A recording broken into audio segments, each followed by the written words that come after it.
Zee Marathi, चर्चाही होणारच. बाहुबली कुंभोज येथील पवित्र तीर्थक्षेत्री श्री बाहुबली ब्रह्मचर्याश्रम व बाहुबली विद्यापीठ यांच्या संयुक्त विद्यमाने अतिथी अक्षय आहार या सेवाभावी व धर्मप्रधान उपक्रमाचा भव्य उद्घाटन समारंभ रविवारी 25 जानेवारी रोजी मोठ्या उत्साहात संपन्न झाला. भट्टारक महास्वामीजी यांचे बाहुबली गेटजवळ विधीपूर्वक पादपूजन करण्यात आलं. त्यानंतर सवाद्य मिरवणुकीनं त्यांना भगवान बाहुबली महामूर्ती परिसरात आणण्यात आलं.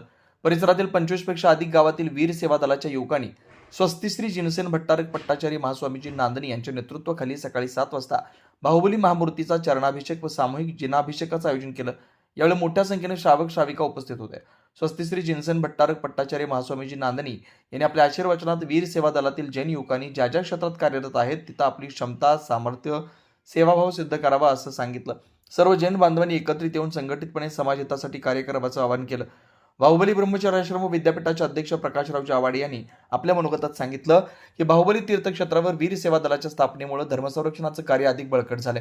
परमपूज्य गुरुदेव संमतभद्र महाराज यांच्या दूरदृष्टीमुळे संस्थेचा संपूर्ण कायापालट झाला. समाजाला योग्य दिशा देण्याचं कार्य सुरू आहे. यात्रेकरूंना सकाळी व संध्याकाळी भोजन उपलब्ध व्हावं या उद्देशानं अतिथी अक्षय आहार योजना या सुरू करण्यात आल्या. 10 वाजता या योजनेचं उद्घाटन स्वस्तिश्री जिनसेन भट्टारक पट्टाचार्य महास्वामीजी, बाहुबली ब्रह्मचर्याश्रम व विद्यापीठाचे अध्यक्ष प्रकाशरावजी आवाडे, उपाध्यक्ष धनराजजी बाकलीवाल, कोषाध्यक्ष बाबासाहेब पाटील, महामंत्री DC पाटील व संचालक गोमटेश बेडगे यांच्या शुभहस्ते करण्यात आलं. यावेळी प्रमुख मान्यवरांच्या हस्ते भट्टारक महास्वामीजी यांना ग्रंथभेट व फलार्पण करण्यात आलं. कार्यक्रमासाठी उपसंचालक प्रकाश नाईक, बालविकास समितीचे अध्यक्ष तात्यासाहेब अथने, शालेय समितीचे सचिव ऋषभनाथ मलिकवाडे, सहसचिव सुरेश चौगुले, कोल्हापूर जैन बोर्डिंगचे अध्यक्ष कुंभोज येथील अनिल पाटील, अशोक पाटील तसेच अनेक पदाधिकारी मान्यवर उपस्थित होते.